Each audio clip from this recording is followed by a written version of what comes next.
Welcome, everybody. My name is Douglas C. Welch.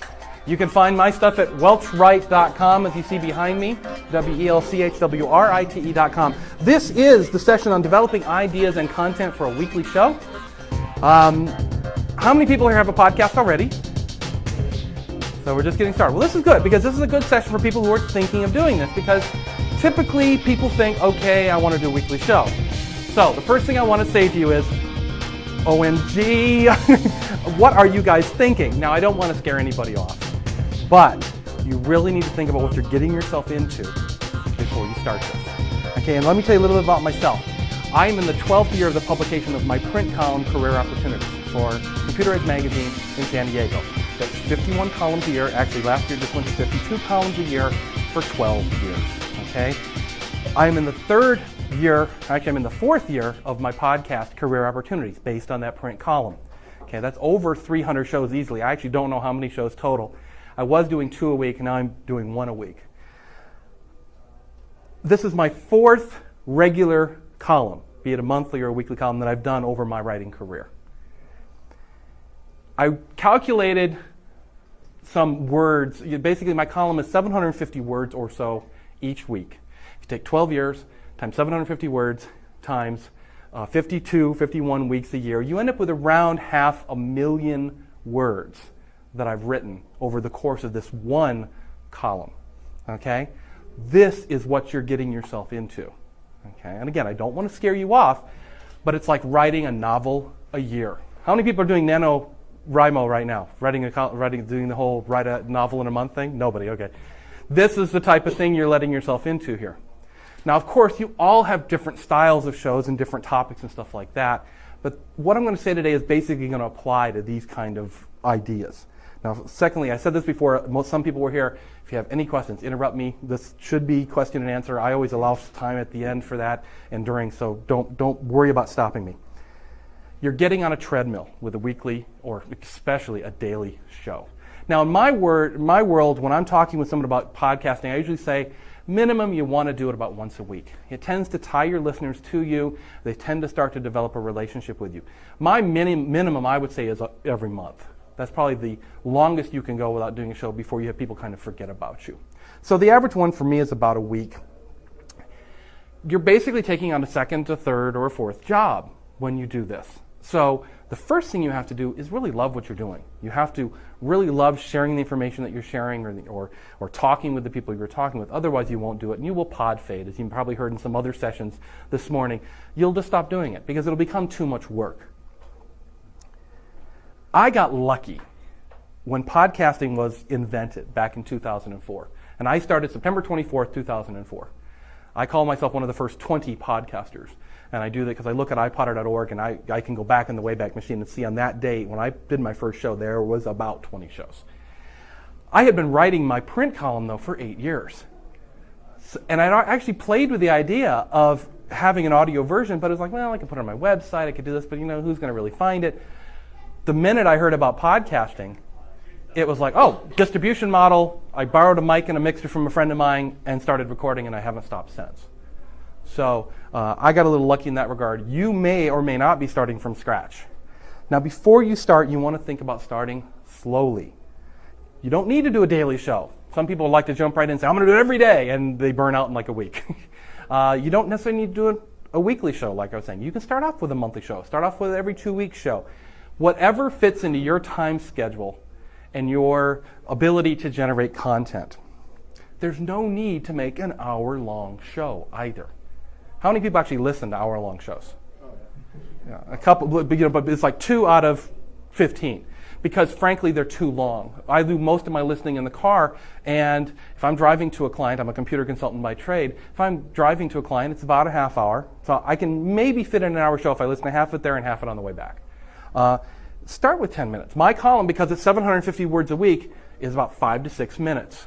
And I get comments all the time from my listeners is, it's great. It's just a nice little tidbit. I can fit it in between other things, and I just listen to it, and I get the message, and I'm out.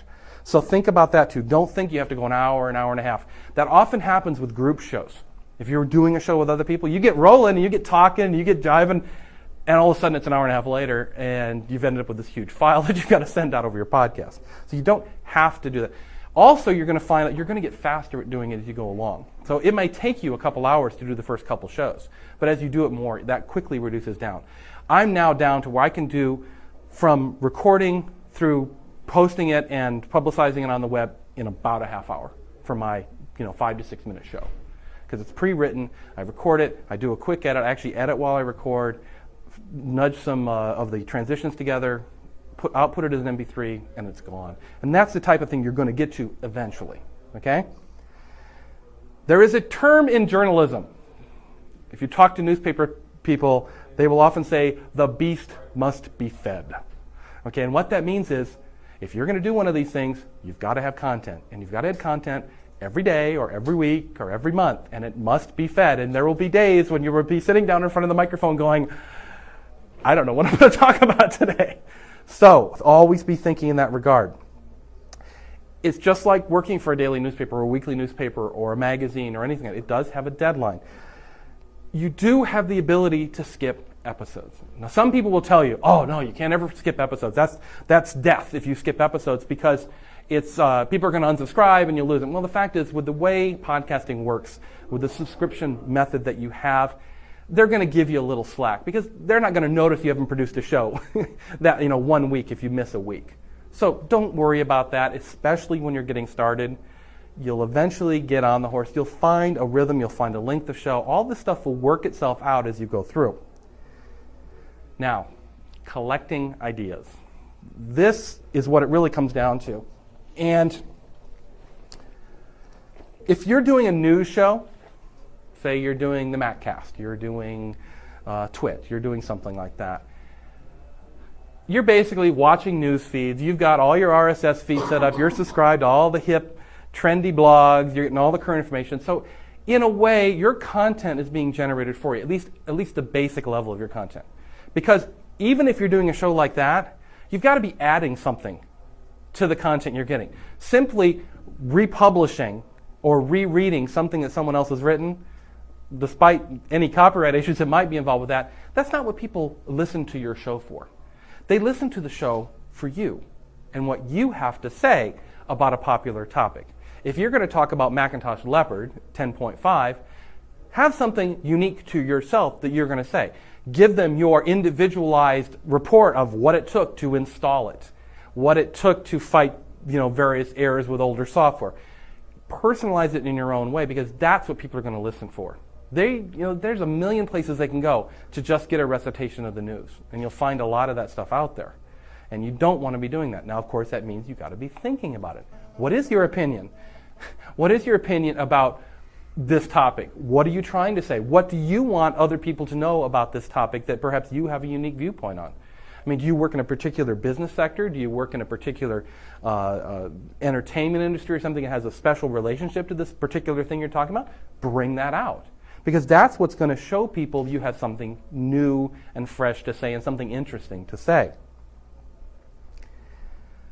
The biggest way I collect ideas for my podcast, right here. This is a paper journal. I carry it with me everywhere I go. It's a bi-directional journal. In fact, I made it that so. One way is a kind of chronological journal of when I work with a client. It has my client notes. It has notes I take about other topics when I'm out, conversations I've had with other people. And I flip it over the other way, and each page is like, as you can see, I use it a lot. It's falling apart. Each page in here is a page for every particular topic. So in here I have a page for every podcast, a page for everything that I write, so that when I have an idea, and I'm sitting at the coffee shop, or I'm driving in the car, or I'm talking with friends. I tend to get a lot of my best ideas when I'm actually talking with other people, and it freaks them out a little bit when you first start carrying one of these because they think you're writing down everything they say. But don't, you'll get over that. Everything goes in the book, and it doesn't have to be a paper book. I find that I can write faster in a paper book than I can type it into a PDA or get the computer out or do something like that. So that's why I carry a paper book. The point is to collect your ideas It doesn't matter how you do it. The more important part is that you do it. Because literally, when I sit down to write one of my weekly columns, I flip open to my book, I go to the career opportunities page, and the way I work it, by the way, is through page numbers. If I fill a page, I just say, oh, and the next page for this topic is, here. So I can utilize the whole book that way. But I just start going through my backlog of ideas and say, oh, that sounds neat, I'll write about that today. And the fact is that when I go back and look through my book when it's full, and I cross off the ideas that I've written on, that I've actually used, and I'll find I use most of the ideas eventually in my book. It may be weeks, it may be months later, but I'll go back. Boy, talk about a stress reliever. If you're doing a regular show and you have this constant flow of ideas that you can go back, so when you're sitting there panicked, when you're ready to record and you don't know what to record, if you can just flip back or flip through your Word file or look in your PDA or whatever and say, oh, I forgot about that. Yeah, that's a topic I want to do today. And that gives you something to write about. It's so much less stressful to deal with a regular show. So I highly recommend collect everything, write down everything. Now there's another technology I use, and I like to use technology when I can. I'm a tech geek too. There's a website called Jot.com. How many people have heard of Jot? Yeah, a couple of people. Jot.com. I have my Bluetooth headset on in the car. I'm driving to a client. I'm driving somewhere. And it's like, oh, that's a great idea. Well, rather than scrambling around for the book and pen and paper, I just hold down, boop. I got the voice dial. I say, Jot. Calls Jot for me. Who do you want to Jot? Myself. Beep. And I record my message. When I get home, there's a text email sitting in my inbox ready for me to either put in my book or keep in an electronic file or use in any way possible. You don't know how many times that has saved a great idea that I've had while driving down the freeways of Southern California.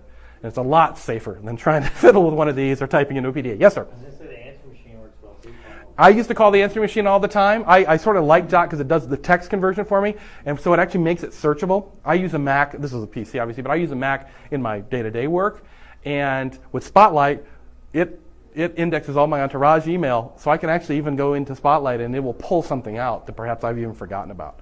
So, a great idea, great use of the technology, and you just got to capture those thoughts you have in the moment, because those are the things that are going to turn into your regular weekly show. It's going to be, after a while, you'll get into a flow where you have enough of a backlog that you can go a week without any great ideas for your show and not really stress about it. Because I got that. I can talk about that. And you'll start to pull these other ideas out. So you've got to collect this stuff. People often ask, any writers, by the way, if you talk to any writers, people are always asking, where do you get your ideas? Where do you get your ideas? It's like, like there's some secret to getting ideas. And the fact is, there isn't. The fact is, there's another term in the journalistic world that everything is copy. Everything has the ability to be turned into a story. Everything has the ability to be turned into a show. Everything has the ability to be turned into a blog post. Now, depending on your friends, they may not exactly like that. I tend to anonymize stuff. If I write about something that was actually personal experience, I do tend to anonymize it a little bit. Come on in. Is there a couple more chairs? There's a couple more chairs in the back there. And I got two more up here if we need one. So start to get that thought in your head today. Everything is copy. Every person you meet on the street, every person you meet here today, every person you meet at your office, every client I go to visit as a computer consultant, everything is copy. Because you don't actually know how something might relate back to the show. Even if you're doing a show on knitting is my favorite example because there's like 25 shows on iTunes on knitting. And I tell people I'm trying to get podcasting about that, and they're like, knitting? It's like, yeah, anything. You can do anything, trying to bring them into the podcasting fold. Whenever you talk to your friends, your family, your coworkers, ever, have your book, have your collection method with you, because you may be talking about advertising in regards to some other topic, but all of a sudden you realize, that's just like this in whatever my topic is. You can start to relate disparate things back to your topic, and you never know when that's going to occur. You can be at the Fry's over here walking down the aisle and overhear a conversation and go, oh man, bingo, got that. That's going in the book because that's going to be my next show. There are websites thousands of them with creativity aids out there. If you're having trouble coming up with topics or ideas, don't be afraid to jump. Just type in creativity exercises on Google, and you will have more resources and you know what to do with for generating ideas for your podcast. Okay? You came in a little late. I was just talking about collecting ideas, how important that is. That's where we're kind of headed here. Newspapers and magazines. Now, whether you read them in print or read them on the web, it doesn't, or via RSS, it doesn't really matter. Especially, as I said, if you have a news show, this is your regular river of information that's flowing by your front door that you're reaching into and going, yeah, I want to comment on that, and I want to comment on that. And you just start to pull those little logs out of the river, and all of a sudden you have enough content for an entire show. So again, don't ignore that. And again, just to reinforce, possibilities for your show are everywhere. It's the people you meet here today, the people you meet at Fry's, the people you meet at the grocery store, people you meet at school. I've written a couple columns based on experiences with parents at my son's school. They ended up being related back to a career bent, because that's what I write about from my main podcast. But the fact is, we got talking about something that triggered something. Oh, yeah, well, in your career, you should think the same way about this, this, and this. And if you look at it just written on paper, it's like, how does that relate? There's no way that those two things ever come out. But when you start thinking about it and going, oh, no, that actually does kind of tie in, and you start to roll over things in your mind, and before you know it, you've got something to talk about or something to write about. Real-world examples are another important, is kind of part of this. I am a computer consultant by trade. I go out, I'm a small office, home office consultant. I go out and install people's DSL. I hook up their cable modems. Nowadays, I'm like hooking up their HDTVs in some regards because they've become sort of the computer component of the house. I go out and teach them how to use Word. I clean up spyware and viruses and other things like that. Oftentimes, when I'm working with a client, bang, there's an idea right there. And that's usually from one of my other podcaster blogs. I have another one called Technology IQ, which the subtitle for that is Control Your Technology, Don't Let It Control You. So when I'm dealing with that group of people, those ideas funnel into that particular blog and podcast. I actually have about 5 different shows. And the fact is, all of those shows came about because I wanted a unique place to put the information I get from a variety of sources on a particular topic. I do a gardening podcast as well. The stuff that goes in the gardening podcast is either me talking with gardeners or something I was doing in my own garden. It's just a place I have to share neat ideas. And you may find that to be the case too. Podcasts tend to breed podcasts. Blogs tend to breed blogs. And you'll find that, well, I'm kind of putting all this information into this one blog, but it's kind of a mishmash. Maybe I need to split it up, and that's what I've started doing, is I started splitting up. I now have a Careers in Podcasting and New Media blog and podcast, which is all the podcasting stuff I write about, all the stuff about the podcasting industry and services and stuff like that. I finally made its own home. So I'm really not generating any more content. It just now has a place to live. And that can happen sometimes with you as well. Look for those opportunities where you don't necessarily want to waste that content. If you have content that perhaps doesn't fit in one section, think about, well, actually I could do a less frequent podcast over here on this topic that kind of relates to that topic, and everything kind of works off itself. Things you face in your day-to-day life. Again, real-world examples. I was talking earlier about parents. I talk with parents at school. I actually became the computer consultant for my son's school now. And so I have a lot of technology IQ stuff comes out of that now, because the kids will do amazing stuff to their computers that you can't imagine. I had one that was, I walked in and the computer teacher said, "It's talking like an alien. Everything's," whenever they try to use anything that knows the sound, it's like, okay. And, I checked out the typical stuff, the sound control panel stuff, and finally, there was a karaoke mode on the sound card software where you could change the pitch, and some kid had gone in and, changed the pitch. And it's like, oh, that's actually a good thing to warn people about, that if they have trouble with their sound, it's not the computer dying, it's probably just some weird setting that's gotten changed. So there's the type of thing that I probably wouldn't have written about just off the top of my head, but because it was presented to me, I was able to include it in that show. All the leopard tricks from the Macintosh, all the hitches that people are having upgrading and stuff like that. All that stuff, I talk about that a little bit, but I'm getting my information from my fellow podcasters, my fellow bloggers about that. I'm looking at it for myself. So when I hit something really dangerous or really bad, that's the type of thing I can put in for my listeners who are at a lower level. They're newer to technology. They're not geeks like most of us here, actually. Think about series. Series will help you a lot. I recently just finished a whole series in Career Opportunities on reputations. And what I did is I sat down one day and I got thinking about some stuff. I got thinking about reputations, and I just started writing my book. A reputation for trustworthiness, a reputation for honesty, a reputation for following through in your commitments, a reputation for, and I just started jotting down, different types of reputations. Before I knew it, I had like 15 separate reputations. And what the thought came to me was, reputation is not just one solid thing. A reputation is actually made up of all these sub-reputations. And so I went through and I wrote a column a week on each of these sub-reputations and why it was important to your overall reputation. That was like 10 to 15 weeks of columns, written columns, and podcasts. That will just save you so much headaches and so much time if you can fall into these series. Now again, make it the best you can. Don't just do a series because that's a quick way of kind of getting through it or getting through the content. Think of things that interest you and that are important to you. Reputations are very important to me. In my Career Opportunities blog, column and podcast, I write a lot about ethics, about reputation, about the personal part of a career. I don't write about how to interview and how to get a raise and all that stuff, because I figure in my look through the world, there's thousands of podcasts and blogs about how to do stuff like that, better than what I could write it. I really concentrate on what does the individual need to do as a careerist? What do they need to concentrate on for themselves? Because in fact, oftentimes we're all worried about our job, our particular job we have at this moment. We're all worried about the company we work for. The fact is, you need to think about yourself. Are the decisions you're making in your career right for you? And so that's the type of things that create these series of columns that I do. The typical series, 10 ways to do blah.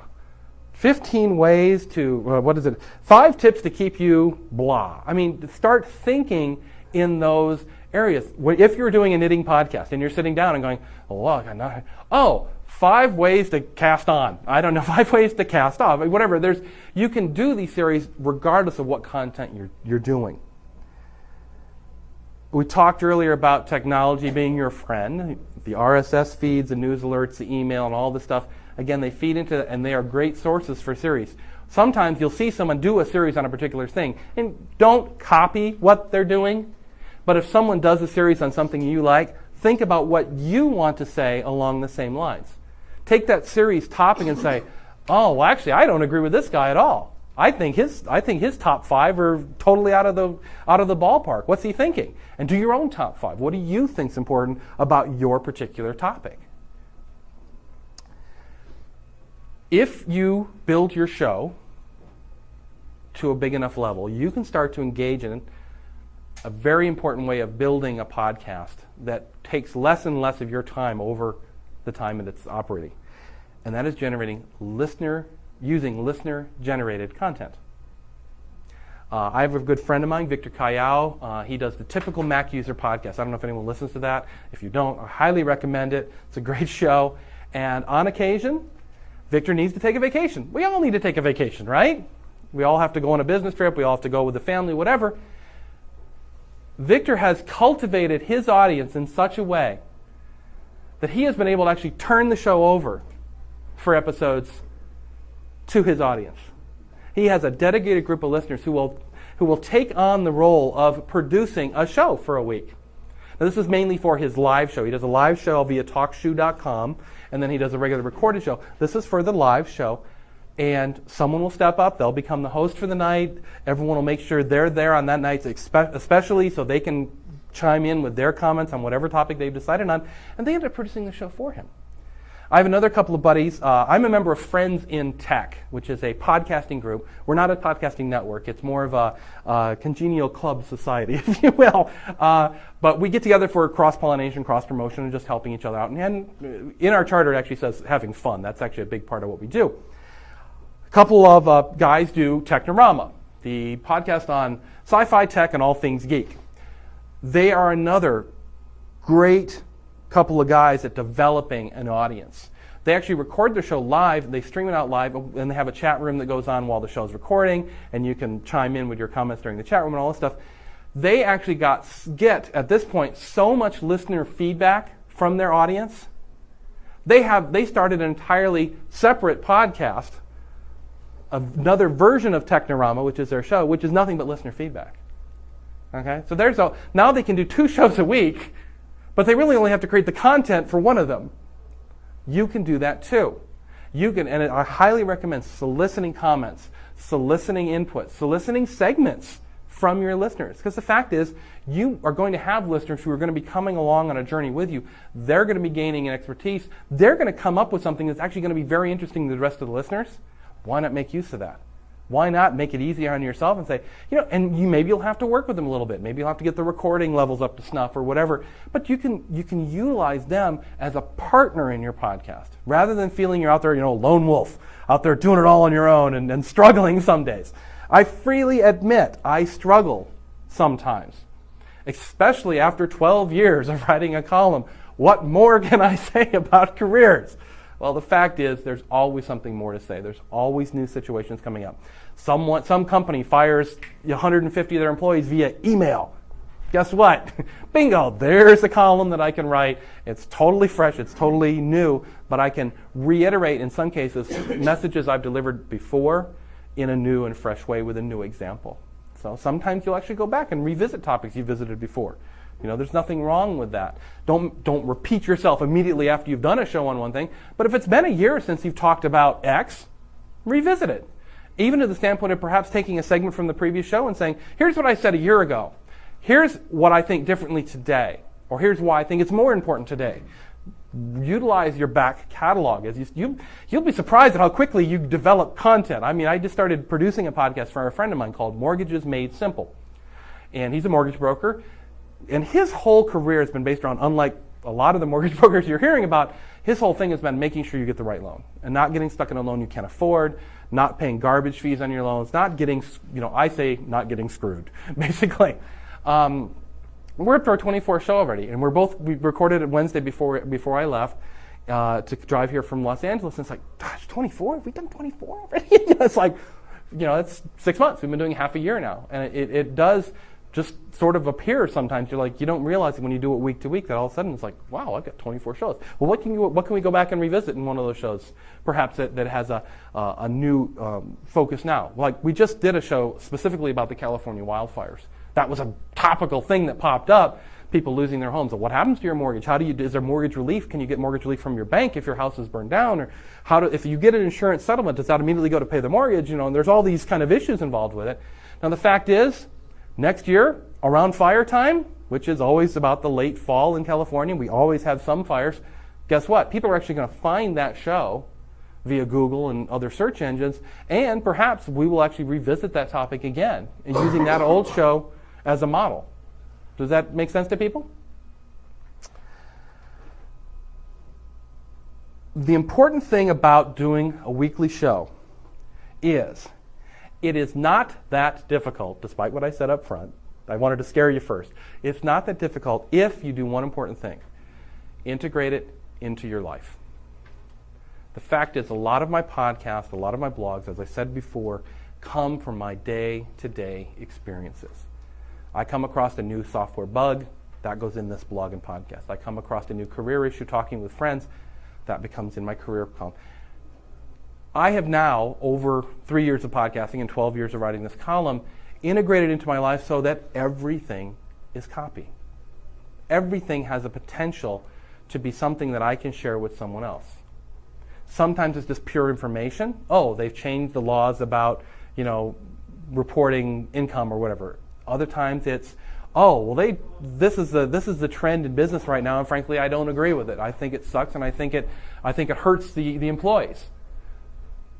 I'm always looking for interesting stuff because I figure if I find it interesting, someone else is going to find it interesting too. And I found that to be the case. I get some great comments from people about, man, I listened to this particular podcast, I read this particular column, and it totally changed my life. I mean, when in our lives as individuals do we experience that type of power, that type of goodwill, when someone says, hey, you really made a difference? And that is one thing that drives me from week to week. I'm always trying to make a difference. I'm always trying to make the point of you can have a great career. Because I get a lot of people come to me and say, oh, all jobs suck. All companies suck. There's no way to have a good career. And I have to go to them and say, one, if you believe that, you're trapped. And you're never going to get out of it. So I'm going to show you ways that you can make it not suck. And because everyone deserves that. And I am just amazed at the feedback that I get from my listeners. Now, I will tell you, it is hard to get feedback from your listeners sometimes. Often the best way of getting feedback from your listeners is to mess up. Make a mistake, say something wrong, say something they don't agree with. Oh, you'll get lots of feedback. Lots of times they'll kind of sit on their hands and they'll stay subscribed and your subscriber base will grow up. And that is, honestly, sometimes the only thing you have showing you that you're on the right track is your subscribers continue to climb or they stay at a steady state and you know, okay, I'm doing something good here. I haven't said anything offensive enough to have them right back at me and scream at me, so we're doing okay. Constantly have in the back of your mind, hey, that would make a great podcast. And I do that all the time. My book shows it. I'm always going, oh, there's a great title. Even just a title sometimes. Someone will say something like, oh, that's a great title for a podcast. I'll have to do that. And you jot it down. Imagine your audience out there, if you can. Sometimes it's a little hard. I sometimes wonder who my audience is. I don't have really close demographics on it, but I know a little bit about the people. I know their various, the basic ages. I know that I actually have a fairly wide age range because I get letters from people who are trying to change a career, and I get people who are trying to start a career, and everything in between. Sit there sometimes and just think what they're thinking. Okay, here I am. It's 10 o'clock on a Friday night. I'm sitting here babysitting a server because it won't do its thing, and my boss is on my back, and I've been in that world, so I can kind of extrapolate what's going on in their lives and try to get into their head. Think specifically about what information do you have that others may not have. And the fact is, this can be someone who's only one step below you on the knowledge scale. You don't have to be the world's biggest expert on something to have an effect and to teach your audience something and to give them the tools they need. You only need to be one step above. You only need to have one more experience that they've never had. You only need to have one more idea that they've never thought about. So don't think you've got to be, I'm trying to think, Bill Gates in order to start your podcast and to think you have something important to say. The fact is, and I often tell this to people I'm trying to get podcasting, I have a lot of friends in Los Angeles. There's just tons of wasted talent in LA. It's that entertainment base, and there's actors and directors and producers and writers, and there's so much wasted talent. So I'm always constantly trying to bring people in, and the first thing they say to me is, well, what do I have to talk about? And I go to my friends and say, you can tell me every lizard that natively lives in Southern California and their Latin names. What do you mean, what do you have to talk about? And the fact is, I finally got my friend Carrie podcasting. She does a show called Animal Bites, B-Y-T-E-S, and it's all about nature education, which is what she does in her regular life. She's an amateur naturalist, actually becoming a professional naturalist now, and this is one way she can share the information she's gaining with people who might be interested in that. So don't think you've got to be way up here. You can be down here as long as you know one more thing, one more idea, one more experience than the person who's listening. And the fact is, you're going to actually learn stuff from your listeners as well, because they're going to have one more experience than you do and one more idea than you do. So don't let that stop you, for sure. We're coming up on the end here. We talked about feedback a little bit. Ways of getting feedback, of course. You have your email link on your podcast site, right? You have a free voicemail line for your listener line, right? Did everyone know about services like that? GrandCentral.com, K7.net. I'll go ahead and write those down. Grand Central is my favorite right now. They just recently got bought by Google, so it is an invite only. Now, here's what you do. I don't know how many invites I have, but I have invites. Send me an email to, well, that's what I do with my markers, to, let's see, which one should I give you? career@welchwright.com.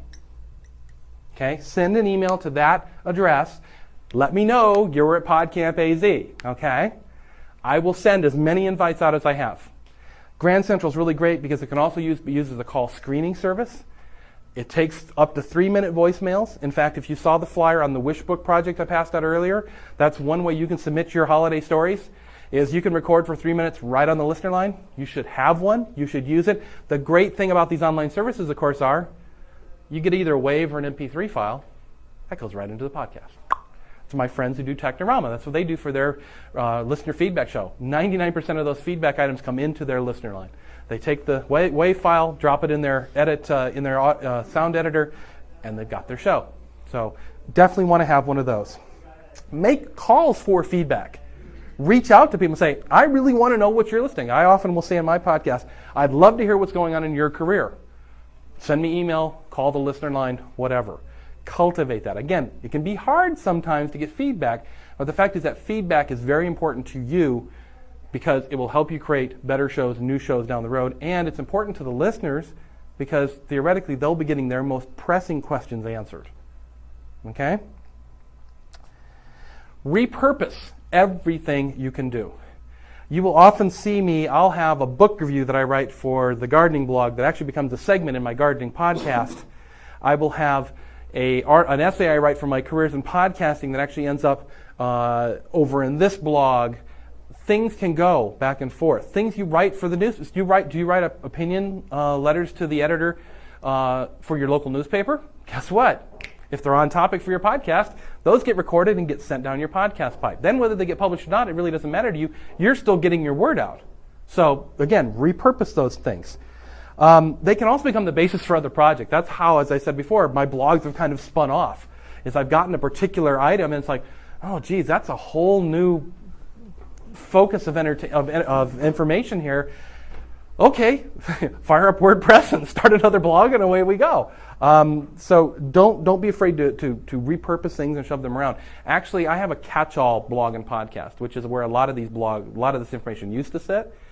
Sometimes sampler items will come out of my other podcasts into my kind of personal blog and podcast, just to let people know what I'm doing.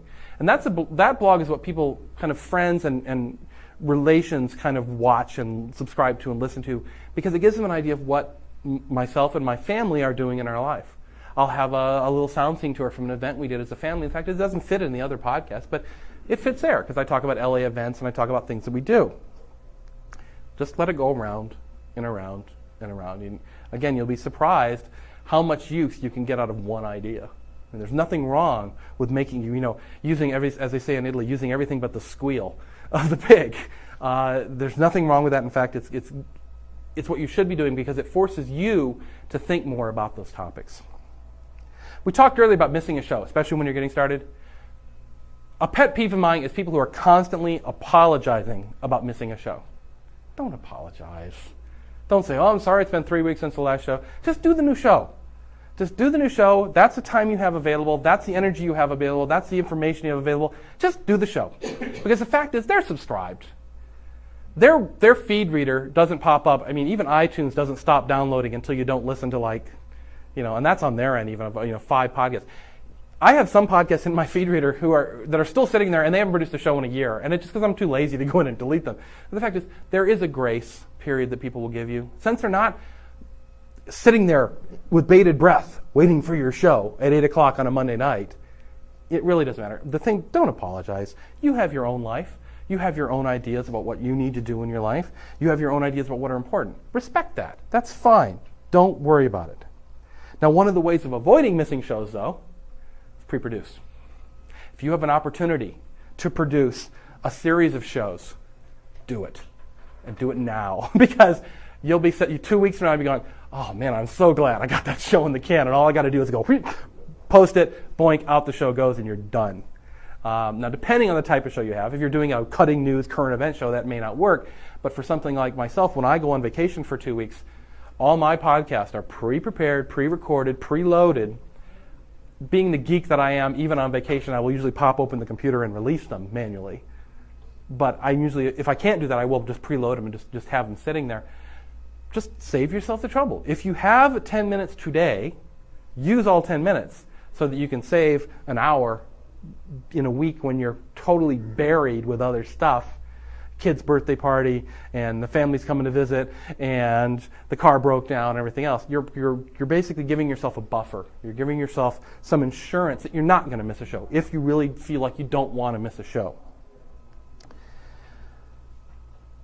And finally, the best thing you can do for yourself, and again, with current event shows, it's a little hard, but even you can think about this. Keep your podcast as evergreen as possible. How many people have ever heard that term, evergreen? It's another journalistic term. It basically means I can read this article today, I can read it a year from now, and it still has good information and good focus. Okay? Most of my columns that I write are evergreens. Every once in a while I'll write about a topic. 9/11 happened, that's a topical column. Okay, it's out of date. No one's going to go back and really read that column or listen to that podcast. 99% of the other stuff, though, is evergreen. If I'm talking about resumes, doesn't change that much. If I'm talking about other topics around your career, it's going to be fairly evergreen. There's a reason for doing that, and that is because you'll be surprised. People will go back and listen to your years-old shows because the fact is the way the search engines work, they're going to find your show in Google and go back and listen. I just had a perfect example of this. I ended up being a front page search result on Google for California wildfire information. Because in 2003, I made a blog post about this California wildfire viewer software. It actually shows you the extents of the perimeter software. It's regularly updated. It's near real-time information. I realized I have posted that about every year or every 2 years since then, whenever we have fires. People were finding the post from 2003. I had 3 to 4, maybe even 5 times the daily traffic because of a post I made in 2003.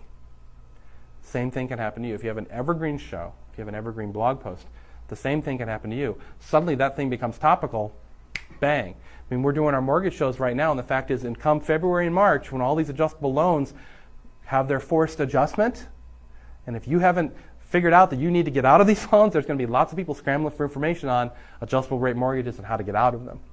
Okay, so we're actually positioning ourselves very well with evergreen pieces that people are going to find at these crisis points that happen along the way. And you can do the same thing. And actually, you never quite know what's going to trigger people. You might write something today, and in 3 months, something's going to happen that's going to be directly related to what you wrote about 3 months ago, and people are going to find it. Now, of course, I said I usually allow lots of time for question and answer. I have run right up against it. We have lunch next, I bet, so I'm going to basically stop now and say thank you very much. I hope you've found this interesting and useful. I certainly hope you all go out and do your own podcast. It is one of the most fun things you can do. It is one of the most enlightening things you can do. And if you have any questions, I would love to stay and chat and talk with you further about it. And we can chat at lunch, or we can chat here, or whatever you guys want to do. Thanks again.